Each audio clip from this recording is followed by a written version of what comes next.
मुझे यहाँ सुनने के लिए आए, आप सब लोगों का बहुत बहुत शुक्रिया तहे दिल से। मुझे 26 साल हो गए फूड इंडस्ट्री के अंदर, ये मेरा 27वां साल है और इन 27 सालों में मैंने 100 से ज़्यादा कंट्रीज़ में घूमा हूँ और कम से कम नहीं तो मैंने पूरे हिंदुस्तान का एक कोना देखा है। और उसके अलावा मैं कई लगभग 200 के करीब कॉन्फ्रेंसेस और सेमिनार्स के अंदर लेक्चर दे चुका हूँ, किताब लिख चुका हूँ, आर्टिकल्स लिखता हूँ। अभी मैं एक कंपनी है Kejriwal Bee Care India Private Limited, Nature Nectar Honey, हम लोग 55 साल से फूड बिजनेस में है, मैं उसका बिजनेस हेड हूँ। उसके अलावा मैं सरकार की संस्था है Sikkim state organic certification agency, उसका कंसल्टेंट हूँ, सहकारिता मंत्रालय का ट्रेनर हूँ, राष्ट्रीय जैविक और प्राकृतिक खेती केंद्र का ट्रेनर हूँ, IIT दिल्ली का मेंबर हूँ। इस तरीके से मेरे पास कई उपलब्धियां हैं। तो ये सब आप लोगों का प्यार है और भगवान का आशीर्वाद है कि यहाँ तक पहुँचा। तो सबसे पहले मैं आपको थोड़ा सा समझाऊंगा कि पैकेजिंग करते समय आप किन बातों का ध्यान रखें, चाहे वो रेगुलेटरी हो, चाहे वो डिजाइन से रिलेटेड हो, चाहे वो कलर से रिलेटेड हो, चाहे वो पैकेजिंग मटेरियल से रिलेटेड। देखिए, एक जो सबसे बड़ी गलती पैकेजिंग बनाते समय हम लोग करते हैं वो ये होती है कि हमें पता ही नहीं हम किसको बेच रहे हैं। पहले ये तो जानिए किसके लिए बना रहे हैं। पैकेजिंग को सिंपल रखिए। फिर है थिंक ऑफ ब्रांड। अब आज आपने अपने ब्रांड का नाम दिया उत्कल बीज, उत्कल विपणन सहकारिता समिति।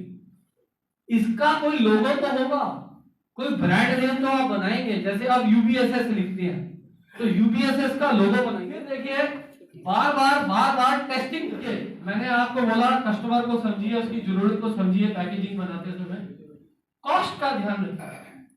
कई बार क्या होता है, लोग भावुक हो जाते हैं, बहुत महंगी पैकेजिंग बना देते हैं।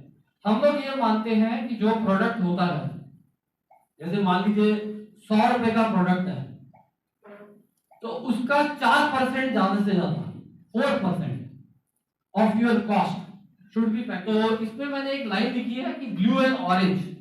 अगर आप देखें तो इन्होंने ब्लू एंड ऑरेंज का इस्तेमाल किया है। Blue and orange are complementary colour generally, या फिर रेड एंड ग्रीन इस्तेमाल होता है। ब्रांडिंग का मतलब क्या होता है? ब्रांडिंग का मतलब होता है पहला, आपने प्रोडक्ट तो बनाया, आपके प्रोडक्ट का बनाने का पर्पस क्या था, मकसद क्या था? अब क्या किस मकसद से आपने ये FPO बनाया? सिर्फ पैसे कमाने के लिए, या सिर्फ अपने लोगों को रोजगार देने के लिए, या सिर्फ सरकारी स्कीम को आगे बढ़ाने के लिए, या फिर अपने ओडिशा के उन प्रोडक्ट्स को, उन खाने पीने की चीजों को आगे बढ़ाने के लिए जो एक जमाने में सबसे पॉपुलर थी, या लोगों को अच्छा स्वास्थ्य देने के लिए, या किसान की इनकम को बढ़ाने के लिए? क्या पर्पस है आपका ब्रांड का? पर्पस ऐसा होना चाहिए जो सारे के सारे ऑब्जेक्टिव्स को, सारे के सारे गोल्स को, सारे के सारे मेरे जो टारगेट है उसको राखी बनाते हैं, जिसको आप मंडवा बोल रहे हैं। सबसे पहली चीज जो मैंने पढ़ी वो ये पढ़ी कि इसके अंदर 220 ग्राम कैल्शियम होता है। तो वैसे तो डॉक्टर आपको 500 ग्राम की कैल्शियम की गोली देता है खाने के लिए, जिसमें से 80% कैल्शियम जो है वो आपके बॉडी से निकल जाता है, एब्जॉर्ब ही नहीं होता। सिर्फ 20% एब्जॉर्ब होता है। 100 ग्राम आपके अंदर जाता है, आप दिन भर टैबलेट खाते रहते हो। 220 मिलीग्राम आपको नेचुरली मिल रहा है। दूसरा, मैंने इसके बारे में पढ़ा कि रीजन वाइज फर्क क्या है। जब मैंने रीजन वाइज फर्क पढ़ा तो मुझे पता लगा ग्रेन के साइज का फर्क। तीसरा, मैंने इसको आटे में कन्वर्ट करके देखा। मैंने देखा कि जो साउथ की रागी होती है वो ज्यादा डार्क होती है, जबकि जो ओडिशा साइड की इन सब जगहों की रागी होती है उसका ग्रेन भी छोटा है और क्या कहते हैं उसका कलर भी लाइट है। तो हमने क्या किया, उसमें 10% सूजी मिला दी।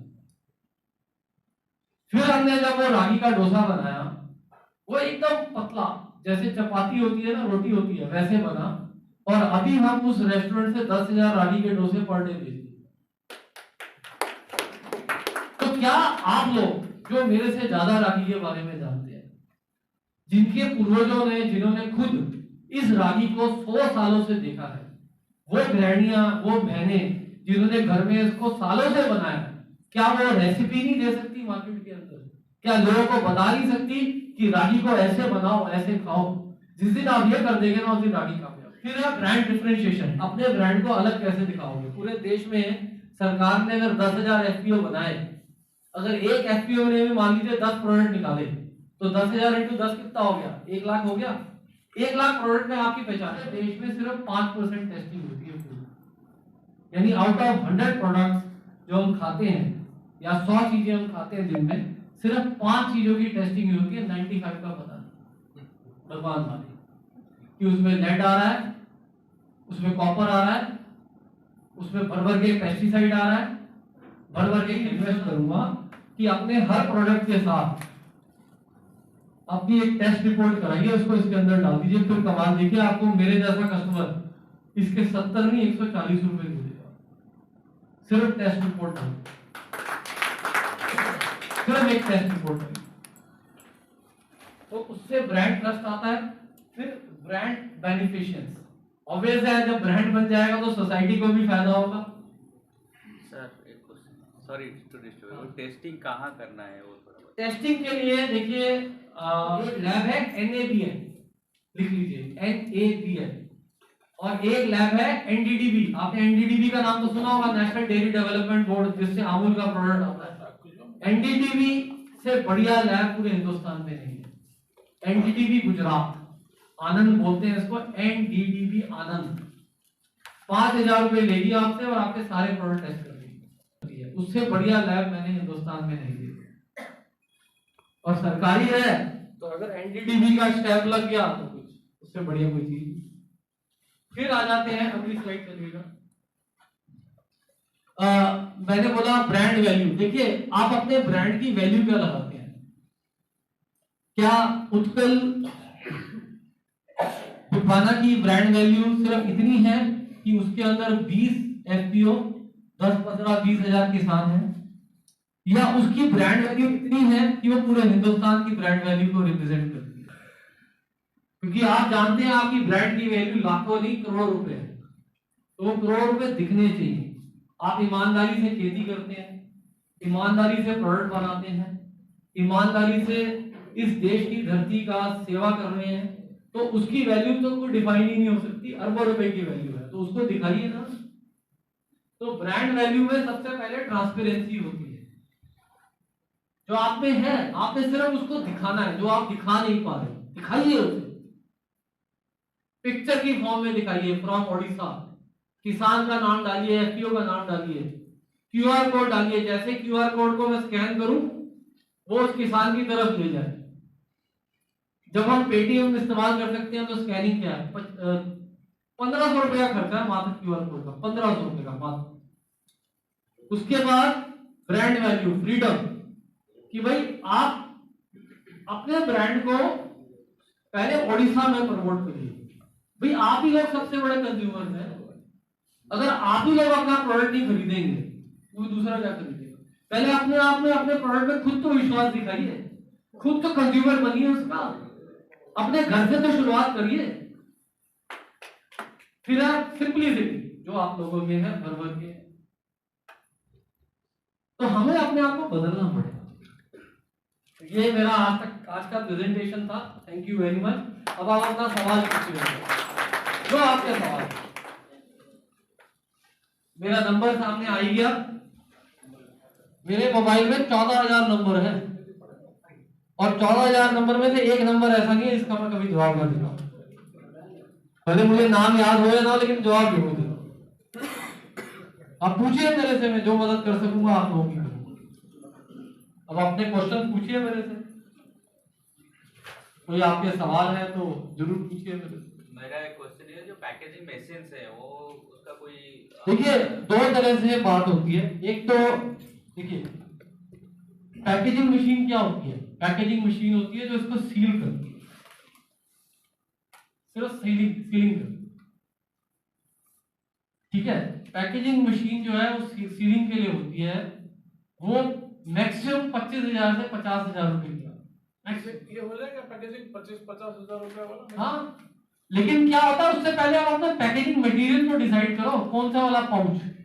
इसीलिए मेरी प्रेजेंटेशन के अंदर एक मैंने पैकमैन इंडस्ट्रीज का लिंक, जो लिंक है ना, आप इस लिंक को खोल लीजिए, सारी पैकेजिंग का आपको हल मिल जाएगा। ये डिजाइन तो कोई तो प्रोफेशनली क्या होगा? ये सर ये कंपनी यही काम करती है। अच्छा, पैकमैन। ऐसी बहुत कंपनीज है इंडिया में, एक गुजरात की कंपनी है, ऐसे करके इंडिया में कम से कम 500 कंपनियां हैं जो डिजाइनिंग भी करती हैं, और आप बोलते हैं ना मुझे सिर्फ 100 पाउच चाहिए तो 100 भी दे दी। जो भी पैकेजिंग तो एक विद्या होता, इससे तो आप ओवरऑल जानकारी दे दिए हैं। सर पहचान है ना आपकी। अगर मैं आज गंदे कपड़े पहन के आता, बुरा मत मानिएगा, मेरे कपड़े गंदे होते, मेरी शर्ट फटी हुई होती, मैंने ये कोटी नहीं पहनी होती, तो शायद आप लोग मुझे देखना ही नहीं पसंद करते। जो पैकेजिंग होती है वो कपड़े हैं प्रोडक्ट के। कपड़े अगर आप उतार देंगे तो बेचारा प्रोडक्ट क्या करेगा, जब फटे हुए कपड़े पहनेंगे। आप कैसा बोलते हैं, लोगों से कैसे बिहेव करते हैं, वैसे ही ये बेजुबान बेचारे को भी तो चाहिए, तो बेजुबान है, इसको बढ़िया कपड़े चाहिए, प्रूफ चाहिए, पीछे इसके बारे में सब लिखा हो, इसकी एमआरपी लिखी हो, कहाँ बना, ये किस जगह बना। जैसे हम अपने आप को संवारते हैं वैसे अपने प्रोडक्ट को संवारते हैं। और कोई क्वेश्चन? मेरा एक क्वेश्चन है सर, दरअसल ये जो आईटीसी, प्रॉक्टर एंड गैम्बलर के जैसे है सारे बड़े बड़े ब्रांड्स, नेम फेम वाले ब्रांड्स, उनके कंपैरेटिवली सारे एफपीओज के जो हमारे प्रोडक्ट्स हैं ये नॉर्मली फार्मर्स को बिलोंग करते हैं। ठीक है। तो ये जनरली इतने सारे चीजों को सीखना एक टाइम पे उन लोगों को थोड़ा सा दिक्कतमंद हो जाता है। उसका मेरे पास एक जवाब है। देखिए पहले क्या होता था, कुछ चीज सीखनी पड़ती थी, अब तो कुछ सीखना ही नहीं है, सब कुछ सोल्यूशन मिल रहा है रेडीमेड। भाई आपको रेडीमेड पाउच दे रहा है, उस पर सिर्फ उत्कल जो हमारी दीपाना समिति है, यूबीएसएस स्थापना है उसमें, आपने उसको लिख के देना है यूबीएसएस ओडिशा, वो अपने आप ही डिजाइन बना के दे देगा।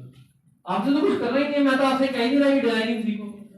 फिर इसके अंदर प्रोडक्ट डालना है, 25,000 की मशीन आती है, उसमें आपको हाथ ही लगाने देना, आपने प्रोडक्ट नीचे डालना है, उन्हें ठक से सील कर देना है। तो आपने सीखना क्या है? सीखना नहीं है, सिर्फ आपने थोड़ा सा ध्यान देना। उसको टेस्टिंग करने के लिए यूनिटी जो बोलते हैं, आड़त को भेजने के लिए। तो सपोज हमारे यहाँ कुछ प्रोडक्ट्स है, हम उसका कैसे टेस्टिंग करने के लिए वहाँ पे? एक्चुअली मैं इस पे ये माफी चाहता हूँ कि मुझे ओडिशा का अभी लैब का पता नहीं है, बट मैं इतना प्रॉमिस करता हूँ कि कल तक जब मैं दिल्ली पहुंचूंगा, शाम के 7 बजे तक अभय भाई के मोबाइल पे ओडिशा की 8-10 सरकारी लैब की डिटेल आ चुकी हो। वो जेन्युइन होगी या नहीं? सरकारी लैब, अब सरकारी लैब भी अगर जेन्युइन नहीं फिर हम भला कर ही नहीं सकते। बाकी ये होता है, देखिए बुरा मत मानिएगा, लैब पर भी क्या होता है कि इंसान बैठा है, इससे मशीन ऑपरेट करनी है। अब वो हो सकता है कि यंग लड़का हो या यंग लड़की हो जिसको उतना एक्सपीरियंस ना हो। तो जब आप सैंपल लेके जाएं तो थोड़े सीनियर आदमी से मिले, अधिकारी से मिले।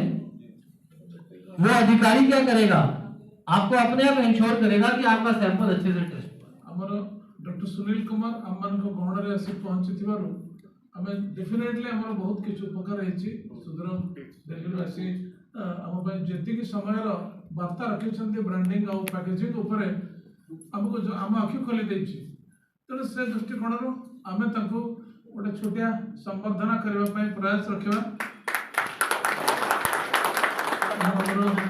आदरणीय समस्या पुष्पा को निवेदन करेंगे with symbol of love and respect छोटिया उपहार दवाई एवं संबर्धित